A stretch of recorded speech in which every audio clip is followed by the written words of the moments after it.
me gusta mucho el formato de hablar no solo de política y de darnos el tiempo para hablar de política, sino también de dónde venimos, quiénes somos, que me parece que también a la gente le hace falta saber de dónde vienen, porque sus políticos, sus candidatos, porque de esa manera vamos a saber si entienden lo que es la sensibilidad social y algunos aspectos que me parece que son fundamentales.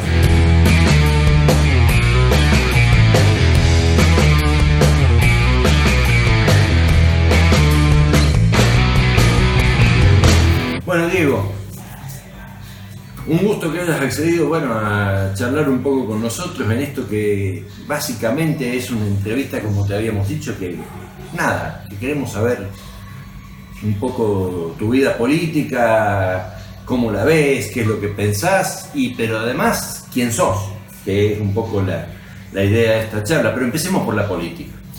Bueno, antes que nada, gracias por la invitación.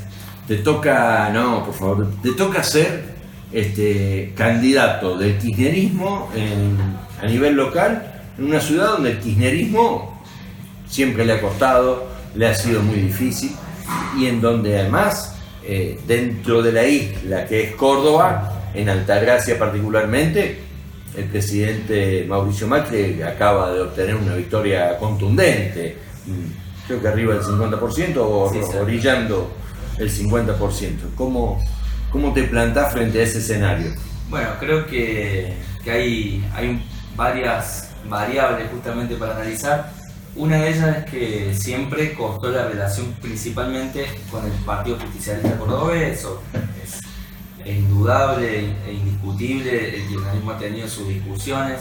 Hoy creo que el Frente de Todos ha ampliado esa base, ha sumado además a otras fuerzas que en otro momento tuvimos alguna diferencia. La candidatura de Alberto Fernández logró de alguna manera contener a todas esas visiones, y si bien, como decís vos, Macri sacó un muy buen resultado en Altagracia, no escapa a la realidad de Córdoba, de la provincia de Córdoba. Cuando vemos el mapa que justo la provincia de Córdoba es la única amarilla, decíamos, bueno, ha sido una cuestión que ha tenido que ver con este enfrentamiento quizás, con algunos errores que se han cometido y que obviamente uno los reconoce, porque para mejorar hay que reconocer quizás algunas cuestiones que hemos cometido que hoy las vemos mirando para el pasado y decimos, bueno, acá esto hay que corregirlo. Y esta apertura que se ha tenido... Por ejemplo, ¿qué corregiría? ¿Qué habría que corregir? Yo creo que uno de los momentos puntuales en los que se hace un clic, sobre todo, si bien venían algunas discusiones, después de lo del campo, fue el tema de la policía, el conflicto con la policía en 2013, donde, bueno, se demoró un poco el tema de gendarmería. Creo que ahí hubo algunas declaraciones desafortunadas, me parece que tendríamos que haber accionado un poco más rápido. Son errores que cualquier gobernante puede llegar a cometer, pero en este caso no se perdonó. Creo que son cuestiones que tenemos que revisar, sobre todo en la relación. Me parece que cada dirigente hace su juego. Cuando usás el plural en esos casos que... Hablamos del kirchnerismo. Pero hablas del kirchnerismo, pero haces de alguna manera haciéndote cargo y comprando el libro cerrado. Lo que pasa es que nosotros, en mi caso, hoy he sido elegido por un montón de organizaciones que compartimos espacio para representar. Si uno no se hace cargo de algunas cuestiones que no cometió uno, pero que su espacio las cometió, después es difícil decirle a la gente, mirá, nos equivocamos en esto y no lo vamos a volver a cometer. Sí, nos equivocamos y nos hacemos cargo. Ahora, hay que mirar para adelante, hay que pensar en que Córdoba tiene que estar integrada al país y en un proyecto que lo que busca es la mejoría de la vida de todas las ciudadanas y los ciudadanos, y en este caso de los cordobeses y las cordobeses. En Altagracia pasa lo mismo, y hemos sacado un muy buen resultado teniendo en cuenta este contexto del que venimos hablando. Creo que Altagracia en particular y la provincia ha visto esa modificación de actitud que ha tenido el kirchnerismo, esa elección de Alberto Fernández como candidato, que ha venido justamente a tender puentes, como decía también de la Sota, y eso ha generado que hoy el kirchnerismo, y en este caso ya el Frente de Todos, tenga otra visión en los cordobeses y en los altagracienses. Por eso la verdad que nos toca en un panorama lindo, porque también vamos haciendo de alguna manera esa reconciliación de la que se hablaba entre el Frente de Todos ahora y los ciudadanos cordobeses. ¿Te sentís el hombre, el candidato de Alberto Fernández en Altagracia? Es difícil decir el candidato de Alberto Fernández. Yo, cuando nos apoyó, la verdad que nos generó primero una sorpresa muy grande, después de haber hablado con la gente que trabaja todos los días con Alberto Fernández, de contarle cuál era el contexto de Altagracia en una elección que era complicada, donde se jugaban muchas cosas. Alberto Fernández tomó la determinación de apoyarnos y realmente eso, por un lado, nos sorprendió porque en general los candidatos a presidente tienen mucha tarea y sentarse a estudiar un poco la situación de Altagracia, darle el tiempo, recibirnos, es gratificante, ¿no? De todas maneras, creo que en el caso de Altagracia Somos Todos, que es una fuerza que nace en un contexto local, también es más representativa de otros sectores, representa al frente o aparte del frente de todos, pero también representa muchos sectores y siempre hicimos una construcción desde lo local porque venimos construyendo desde hace tiempo, porque no somos un candidato que se cuelga, si se quiere, nuestra propuesta no es una propuesta que se cuelga de una coyuntura particular, sino que viene trabajando, que viene haciendo una tarea y un trabajo, en este caso en la ciudad de Altagracia, así que por ahí sentimos que es una propuesta que es amplia, que busca generar mayores consensos y acuerdos, y que en este caso que nos haya apoyado Alberto Fernández claramente que suma, y que es un empujón muy grande. Fue el empujón que tuvimos en la última semana bueno, en la última semana antes de la elección paso, para poder terminar de cerrar ese trabajo que hicimos en la campaña como Altagracia Somos Todos, y hoy creo que además de ese apoyo y del buen resultado que obtuvo Alberto Fernández, hemos sumado más voluntades, así que podemos decir que además de ser la lista que apoya a Alberto Fernández, es una lista que busca representar a muchos más sectores que hoy no se sientan representados por las dos opciones restantes, que son la de Altagracia Crece y la de Hacemos por Córdoba. ¿Más sectores que los que congrega hoy el propio Fernández? ¿O más sectores acá en Altagracia? ¿A qué te refieres? Más sectores en Altagracia. Más sectores. Pasa que perdieron algunos. Algunos sectores perdieron, sí. No, digo, perdieron ustedes algunos Mira, sectores. nosotros siempre trabajamos en frentes. Sí. Sí, es verdad que no estamos trabajando con toda la gente que hemos trabajado en otros frentes y con la que nos hubiera gustado trabajar. Eso también es real. Nosotros aspiramos a hacer una alianza que contuviera a otros sectores, que bueno, después por distintos motivos, contextos, coyunturas, no están dentro de Altagracia Somos Todos, caso del socialismo, con el cual tuvimos diálogo y después terminó trabajando dentro de la lista de Hacemos por Córdoba, por una coyuntura provincial también, pero que en lo local tuvimos diálogo y que obviamente nos encontramos con el militante del socialismo y seguimos intercambiando y con muchas coincidencias. Porque ¿y de alguna manera esperás recibir algunos votos de ese sector también? Y el socialismo sabrá a quién hay que votar. Yo creo que lo tienen muy claro. Ellos tienen muy claro a quién votar, cuáles son los proyectos que se ponen en discusión en esta etapa de la campaña. Tuvieron su propuesta dentro de un frente. Me parece que en ese sentido claramente va a haber una disputa, si se quiere, sana de votos, porque creo que hay proyectos distintos, está claro, y coincidimos con mucha gente del socialismo, pero también con mucha gente de organizaciones sociales que integraron en su momento los distintos espacios que conformó el socialismo, porque nos hemos encontrado en un montón de lugares. Así que bueno, vamos a ver cómo se desempeña el votante socialista de Altagracia. Creo que tiene muy en claro cuáles son los proyectos y cada uno decidirá. De algún modo, tras las PASO locales, tras las PASO de Altagracia, ustedes se convierten como en la alternativa a los dos grandes espacios tradicionales de la política, no solamente local, sino incluso provincial y nacional. ¿Qué es ser una alternativa en Altagracia? ¿Qué es lo que ustedes los distingue de uno u otro espacio como para no haber acordado, llegado el caso, con cualquiera de estos dos? Lo que nos ha diferenciado o lo que nos va a diferenciar en esta elección es justamente que venimos de gestión de instituciones, de barriales, de instituciones sociales, de cooperativas. Tenemos esa experiencia en gestión, hemos trabajado dentro de espacios políticos, pero la diferencia es que somos esa propuesta nueva, esa propuesta que no le ha tocado gobernar el Estado en Altagracia, y que puede proponer un cambio a esas formas de ver la política. ¿Y por qué lo planteo? Lo planteo no como un eslogan, sino porque nosotros nos ha tocado estar en diálogo con el municipio, con los gobiernos, desde la gestión, pero desde la gestión de estas instituciones, y sabemos cuáles son las falencias, sabemos cuáles son los vicios que muchas veces los gobernantes han tenido y tienen. Entonces creo que esa es la gran diferencia.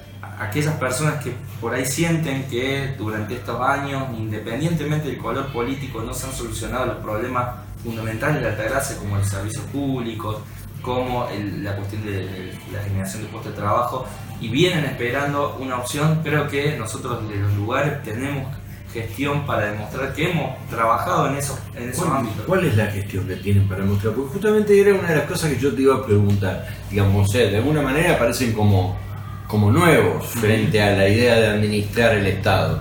Y por ahí la administración de otras organizaciones por ahí no es muy parecida. No es parecida, nos ha tocado gestionar. En mi caso me ha tocado gestionar una cooperativa de trabajo que ha tenido que gestionar no solo en Altagracia, en la provincia, a nivel nacional. Nos ha tocado ir a golpear puertas a todos lados.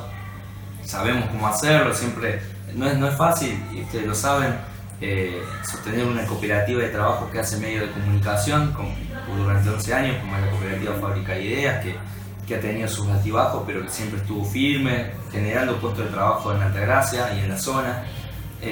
Eso en mi caso particular. También tenemos experiencia de gestión. La candidata a viceintendenta, Zaira Azúa, le ha tocado la gestión de organizaciones sociales, de merenderos, de distintos aparatos productivos que se han formado en distintos barrios, sobre todo en la zona sur de la ciudad. Carlos Maranguelo, que es el tercer concejal, ha sido presidente de un centro vecinal, también le ha tocado gestionar, y siempre le ha tocado gestionar independientemente del color político del gobierno de turno. Laura Rigoni, que es la cuarta, ha sido directora de un jardín de infantes y, digamos, también ocupa mucho trabajo de gestión, y así puedo seguir. Nos ha tocado gestionar ese tipo de instituciones en las cuales hemos tenido que tener relaciones con el Estado en todos sus niveles, y desde ese lugar entendemos que se pueden hacer las cosas de manera distinta. Hemos también tenido gente que ha participado y que le ha tocado administrar el Estado. Sabemos que no es una cosa fácil, pero tampoco creemos que es una cosa en la cual hay mucha gente que dice, bueno, no es lo mismo gestionar esto que gestionar lo otro, pero realmente nos ha tocado estar en la relación diaria con los gobiernos, y vemos esos vicios de los que hablaba recién. ¿Cómo definís o cómo la ves Altagracia como una ciudad dormitorio, una ciudad turística, una ciudad mixta, una ciudad en donde genera algunos niveles de industria, y cómo la proyectas vos, cómo pensás que debería ser, cómo la ves y cómo pensás que debería ser? Yo creo que obviamente Altagracia no se puede independizar de Córdoba, pero tampoco podemos depender de todo de Córdoba, depender de estudiar, depender de trabajar, depender de consumir, porque si no, simplemente ponemos camas, que la gente que se vaya para Córdoba, y ponemos todos los recursos en ver cómo hacemos para conseguir un colectivo que vaya a Córdoba y que no le cobre lo que les cobra a los colectivos hoy a los altagracienses para ir a Córdoba. Hay gente que plantea eso, ¿no? Hay gente que plantea que sea una ciudad simplemente con buenos servicios, tal cual, y no con fuente de trabajo. Es que eso es lo que hay que debatir, porque si hay gente que dice, bueno, acá vivamos, vengamos a dormir, trabajemos en Córdoba, acá tengamos buenos servicios y nada más. La gente que debate ese argumento plantea que la generación de puestos de empleo se tiene que hacer a través de un corredor comercial. Pero si vas a vivir en Córdoba, consumir en Córdoba. Si yo estoy en Córdoba, en la mayoría de los casos yo no ando en colectivo, así que no hago eso, y además apuesto por comprar en Altagracia, pero mucha gente que va a Córdoba en el auto a trabajar o lo que sea, y pasa por el hiper, pasa por el súper, y se trae ya todo. Che, cuando salgas del trabajo, ¿por qué no te pasás? Y es eso, digamos. Entonces, ¿cómo haces para...? Y entonces vas al comercio del barrio, o al comercio de Altagracia, solo pedís fiado. Cuando cobras vas a pagar y después vuelve la rueda. Entonces el comercio vive del fiado, también es una realidad.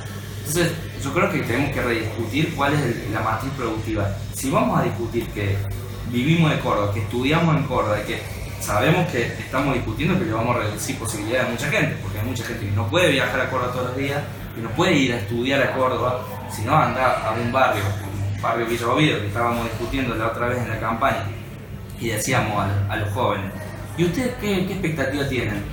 Y no sé, yo quiero terminar el secundario y ver si me meto a la policía, pero la verdad que me queda muy lejos, porque me tengo que ir de Villa Oviedo hasta el centro de Altagracia, tomar el colectivo, y ahí me tengo que ir a Ciudad de mi Sueño, porque acá no está mal la academia de policía en donde funcionaba, y la verdad que pierdo 3 horas, 4 horas por día. Y si no es eso, bueno, ver si puedo conseguir un currículum en el Becerra y estoy haciendo trabajar ahí.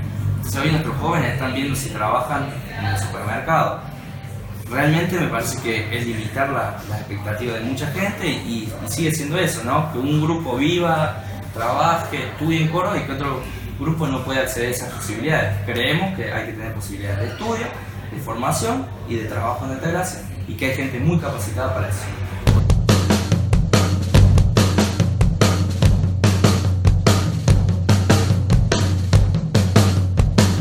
Primera entrevista en la que seguramente te invitan con una picada. Es la primera.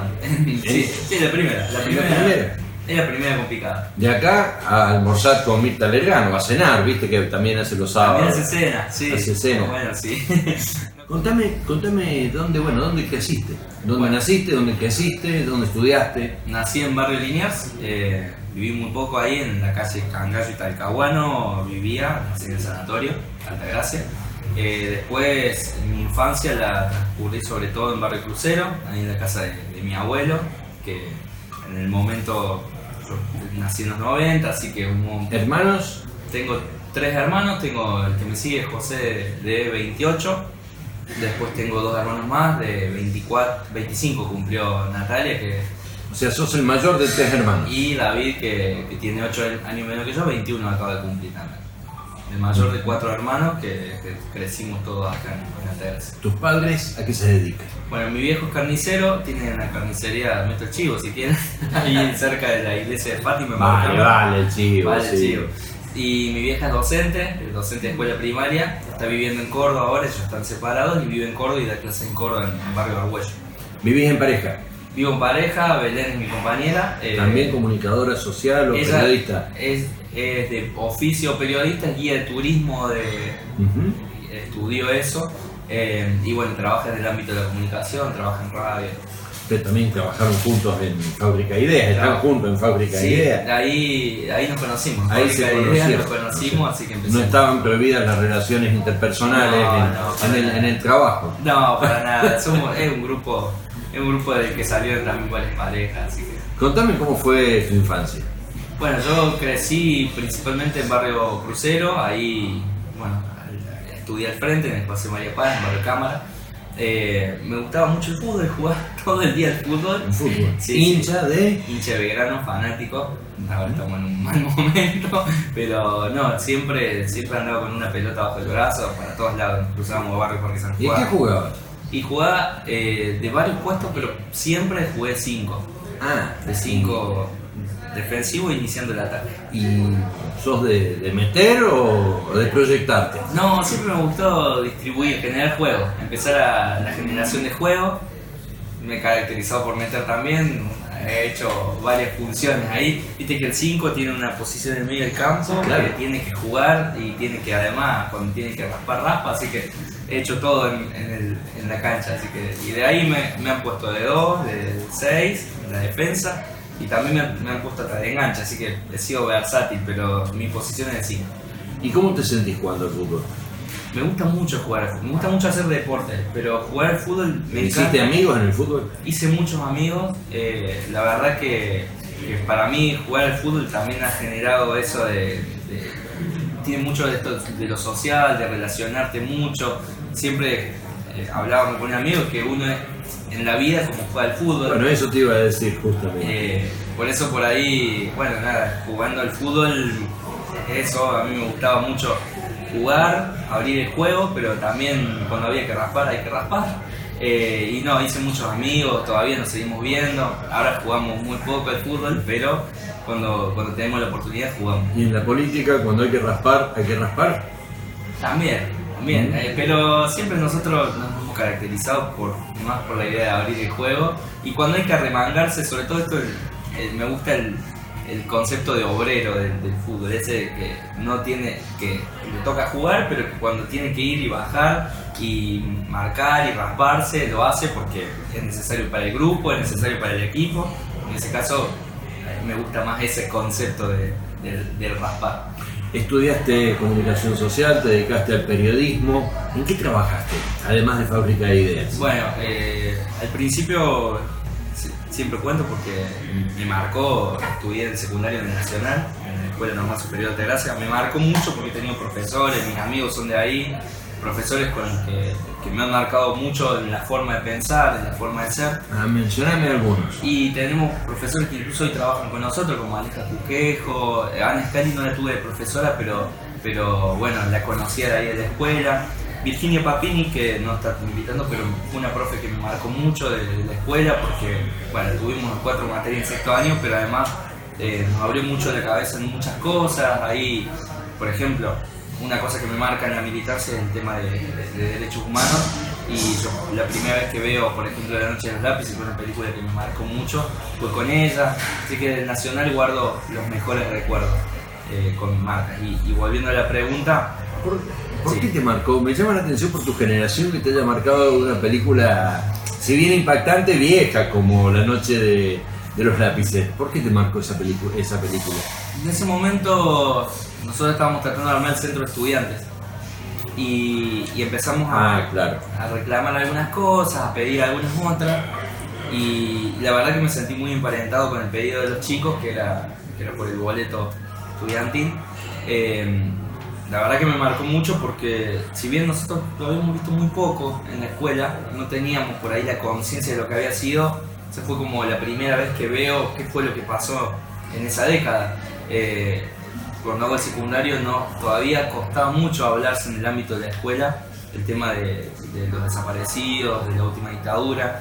Después por suerte se fue abriendo mucho más la discusión, pero en ese momento costaba mucho, y ver esa película fue como chocarse con la realidad de lo que había ocurrido, y a partir de ahí me empecé a interesar, a investigar un poco más. Creo que eso es una de las cosas que ha marcado, si se quiere, mi inserción en la militancia. Entonces, desde que saliste de la secundaria, ¿pasaste a trabajar en Fábrica de Ideas o hiciste otra cosa antes? Pasé por otro medio, por un multimedio acá de Altagracia, que trabajé en radio, en periódico, porque a mí me gusta la parte gráfica, y después pasé a Fábrica de Ideas, estuve 1 año y medio. ¿Nunca lo ayudaste a tu papá en la carnicería? Lo ayudé, pero en la parte de verdulería y de fiambrería. Sí, o sea, sí. Entrar a bajar y cortar la media res. No sé carnear, no sé optar. No, y aparte mis 2 hermanos son carniceros, así que ellos siempre se manejaban con esa. A mí siempre me gustó la parte de verdulería porque yo cuando era chico, mi vieja en la época de la crisis del 99, del 2001, abrió comercio en casa. Yo desde esa edad ya empecé a trabajar. ¿Qué edad tenías? 9 años. De hecho, al ser el mayor de mis hermanos me tocaba cuidarlos, y a veces cuando mi vieja tenía que salir a llevarlo a algún lado y mi viejo no estaba, al hospital o lo que sea, me dejaban en el negocio a cargo. Ya a los 10 años yo tenía una despensa a cargo.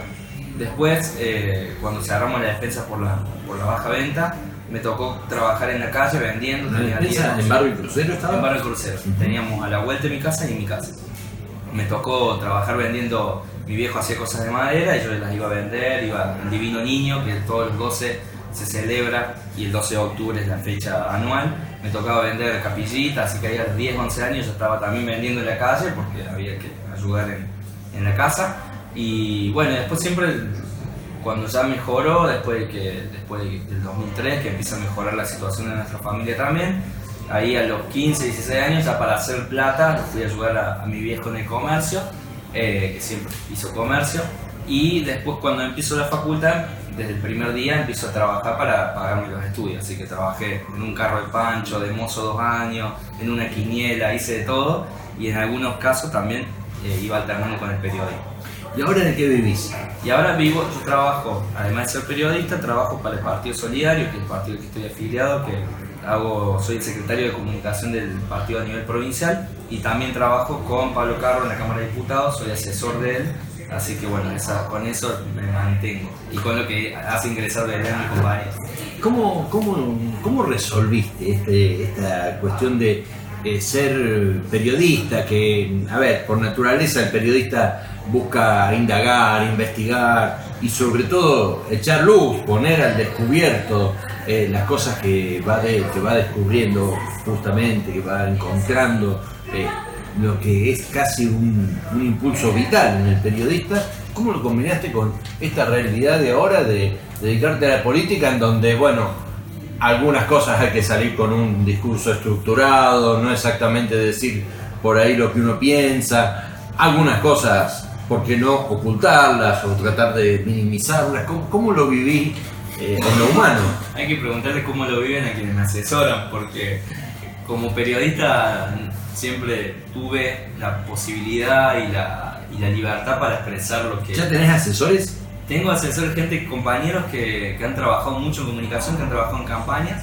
Tengo 2 compañeros particularmente que han trabajado y trabajan en campañas políticas y que están militando y que me dan una mano. Yo al ser comunicador también tenemos esa posibilidad de contactarnos con comunicadores que vienen trabajando en otra experiencia. Y bueno, a ellos reniegan más que yo porque a mí yo lo que pienso lo digo, lo planteo. Te agarran después y te dicen, ¿cómo dijiste eso? Me dice, che, por ahí esto lo podrías haber cintureado un poco. La verdad que es lo que uno siente, ¿no? Uno en la política lo hace porque lo siente. Fue difícil, incluso el último día que hice radio el año pasado, que me ofrecen y que tomé la decisión. La verdad que me generó una emoción, salí y lloré a mares porque digo, che, esto ya me marca un antes y un después. La verdad que es una cosa que por ahí... Hay muchos periodistas que pasan a la política. Vos decís que lo sentiste, que lloraste el día del último programa que hiciste. Y sentí como una bisagra. Después sentí que no hay vuelta.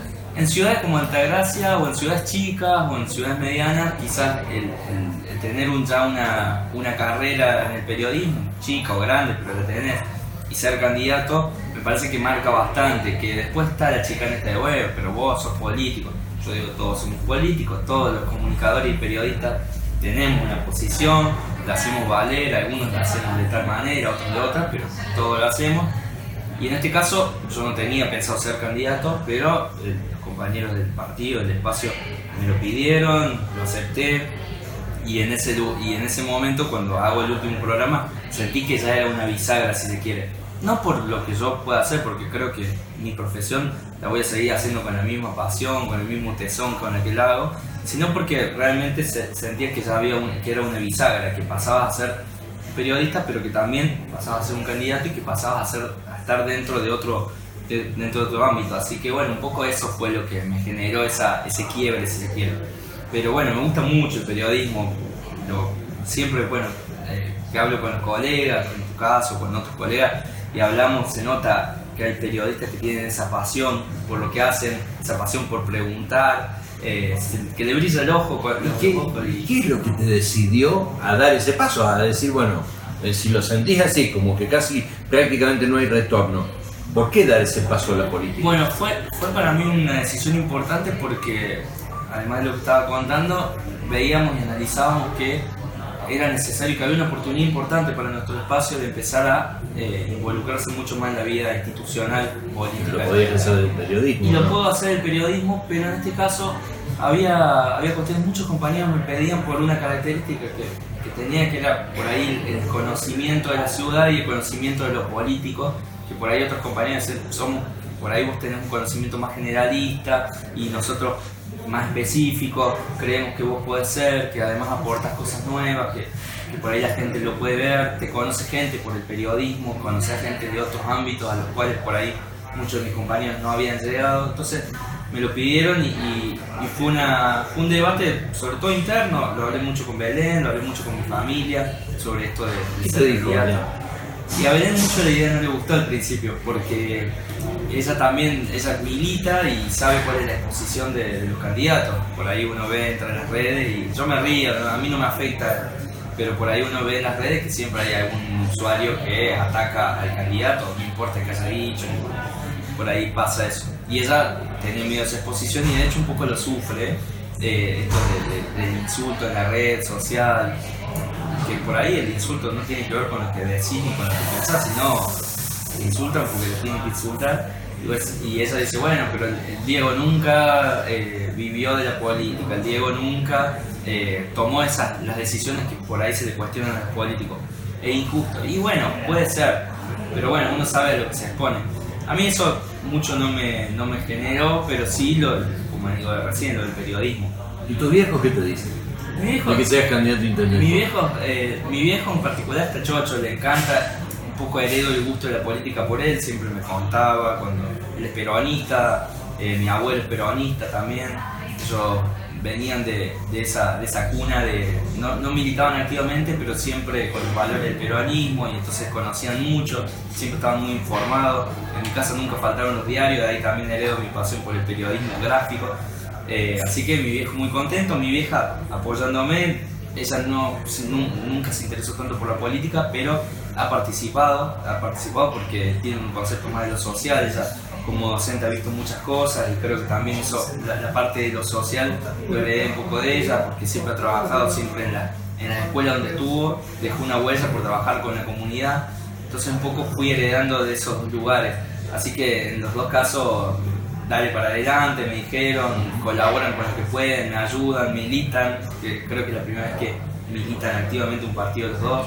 Y aparte, bueno, mi vieja también, su abuelo, militó con Perón directamente, así que también tenemos como esa pica por la política que viene de familia y que bueno, eso de alguna manera ayudó a que me apoyen, pero ellos nunca participaron en política, nadie en mi familia más cercana y directa, así que lo están viviendo también como una experiencia nueva. Sin pensar y rápido, decime un referente. Axel Kicillof, para mí un referente importante. Te puedo nombrar más, pero si tengo que definir uno, lo defino a él porque me parece que es un tipo joven, capacitado, muy capacitado por la edad que tiene. Es un tipo que a mí me ha tocado verlo de cerca, tiene mucha llegada con la gente lo busca, él no se niega. Que hay muchos políticos con los que te encontrás y le ponen un freno a la gente, lo saludan así. El tipo se frena con todo el mundo, escucha los problemas, trata de darle solución. Mira, te voy a dar el teléfono del asesor, tomá, dale tu tarjeta. Es un tipo que está abierto.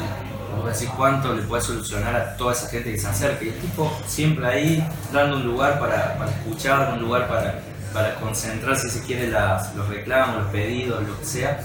Y eso a mí me llamó mucho la atención. Cuando lo vi, me tocó recorrer unas semanas con él por mi trabajo en el Partido Solidario.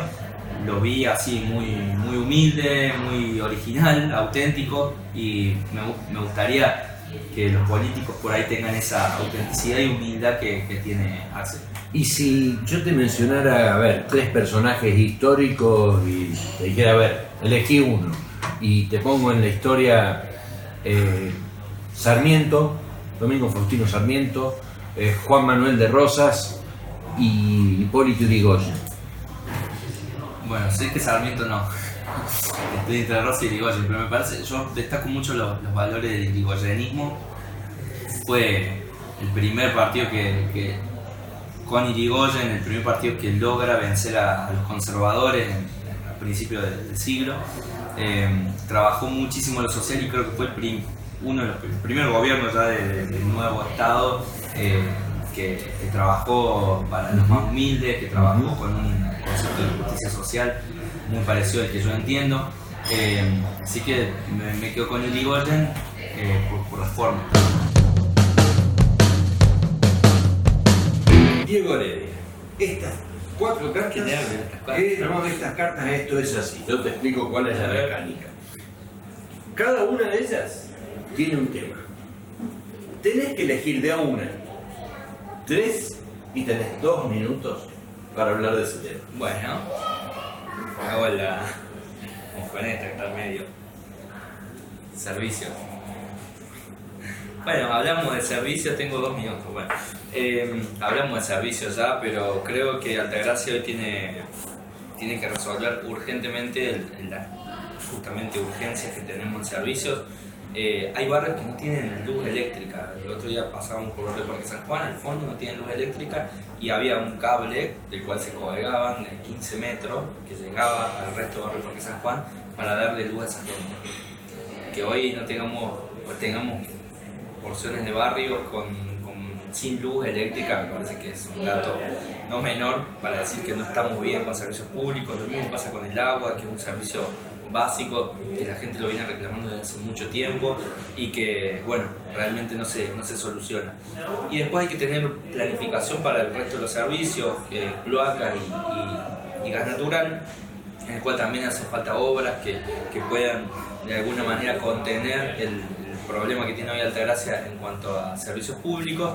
Nosotros lo que decíamos era la necesidad que tenemos de, junto a otras instituciones, de junto a centros vecinales, armar un plan estratégico para que Altagracia 2030 pueda tener los servicios básicos, luz, agua y tener un gran porcentaje ya solucionado de cloacas y de lo que es gas natural, porque realmente hoy estamos muy complicados y creo que me sobró el tiempo, pero bueno, sí, meter ahí, aprovechar el tiempo. La siguiente. Acá, de punta. POUT. Bueno, el POUT, Plan de Ordenamiento Urbano Territorial. Bueno, también hablábamos recién del POUT. Yo creo que el Plan de Ordenamiento Urbano Territorial tiene que reverse, eso es claro, porque la cantidad de excepciones también hablan de que Altagracia va cambiando su configuración, pero no retroceder en algunas cuestiones, sino que sean para avanzar. Tenemos que redefinir dónde va a vivir la gente. Creo que es importante que podamos rediscutir, por ejemplo, Avenida Libertador, cuál es la altura, hacia dónde crecemos, cómo hacemos que lleguen los servicios públicos hacia esos lugares. Y un dato que a mí me parece fundamental del POUT es que no estamos pensando, por lo menos ahora no se está pensando ni en el cuidado del medio ambiente, con las reservas, con algunas reservas, porque se está tratando de que en algunos lugares donde hoy son zonas de reserva se construya vivienda, pero por otro lado también que tengamos en cuenta con la generación de puestos de empleo. Todavía seguimos sin definir con claridad cuál es la zona que se va a destinar para la generación de puestos de empleo y cómo se va a desarrollar los perfiles de la ciudad. Está quedando la última de las 4 cartas, la última de las 3 que podés elegir. Con esta. Consejo. Consejo liberal. Bueno, consejo, a ver si hay 9 puntos, creo que hay 9 puntos. Bueno, el consejo deliberante, primero, bueno, seguramente a partir del año que viene, con el censo, va a crecer el número, la cantidad de ediles por el crecimiento de la ciudad en cantidad de habitantes. Va a pasar a ser 11 concejales. Seguramente van a ser 11 concejales y lo cual me parece que es importante. Muchas veces se ha discutido el tema de los sueldos y se pone el consejo en el eje de discusión, pero me parece que hay que rediscutir todos los sueldos de la planta política en general, y más concejales van a permitir que podamos discutir mucho más el problema de la ciudad. Hoy, evidentemente, el Consejo Deliberante necesita renovarse, necesita desempolvar, como decía recién, necesitamos desempolvar las instituciones, y una de ellas es el Consejo Deliberante, en donde se están discutiendo cosas que por ahí no le cambian la vida a los vecinos y vecinas de Altagracia. Se discuten algunos repudios, se discuten cosas de ese tinte, y no estamos pudiendo lograr solucionar los problemas de la gente de Altagracia. Recordamos la discusión tremenda que hubo por el tema de la reforma política, las PASO, el enojo del viceintendente, una desconexión, la ruptura de bloques. Digamos, me parece que claramente el Consejo necesita revisarse, necesita abrir las discusiones, y hoy el Consejo Deliberante creo que necesita sobre todo recuperar la credibilidad de parte de una gran porción de la sociedad altagraciense que cuestiona y que no se siente contenido por el Consejo Deliberante, ni lo que propone ni lo que plantea. Así que me parece que el Consejo Deliberante hay que mejorarlo, hay que ponerlo en orden. No voy a permitir jugar el juego, vamos a hacer lo más importante que hay que solucionar esto. Después de esto, Diego Heredia, muchísimas gracias. Muchas gracias a ustedes, la verdad que me sentí muy cómodo, me gusta mucho el formato de hablar no solo de política y de darnos el tiempo para hablar de política, sino también de dónde venimos, quiénes somos, que me parece que también a la gente le hace falta saber de dónde vienen, porque sus políticos, sus candidatos, porque de esa manera vamos a saber si entienden lo que es la sensibilidad social y algunos aspectos que me parece que son fundamentales.